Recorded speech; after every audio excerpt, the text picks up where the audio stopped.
as the physicians say of the fever, that in the beginning of one's illness it is easy to cure but difficult to know. But the medication not having been known in the beginning, with the progress of time, the fever becomes easy to know but difficult to cure. You see that? So this is teaching here on statesmanship or on political prudence. Political prudence, the politically prudent prince is like the expert diagnostician. Any of us, even without a medical degree, can figure out the disease as it goes further and further down the road. But by that point, it's harder and harder to cure. It's much easier to cure if you catch it early, but it's much harder to see because it's early. The politically prudent prince sees the evils that are far off.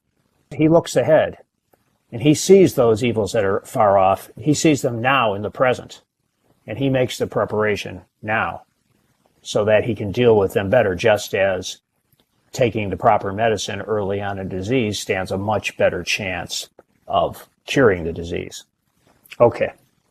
It would seem that acting on what you see is just as important as seeing it. Absolutely right. That's right.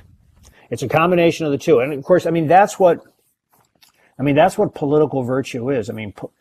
Political virtue is, by definition, effective virtue. It's not just enough to see the problem.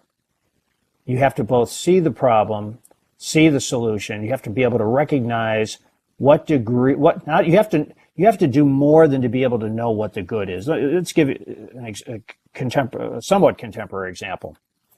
Slavery in the United States in the 1850s and early 1860s. There were a lot of people who knew slavery was wrong. That's not enough.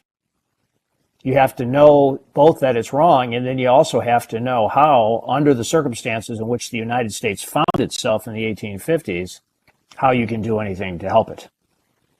That's the mark of political prudence. And as we know, in the 1800s, the abolitionists were very fervent. So they knew slavery was wrong, but their answer was simply abolish slavery, and even if it means abolish the Union with it. Lincoln, here serving as our example of the politically prudent man, he also knew that slavery was wrong.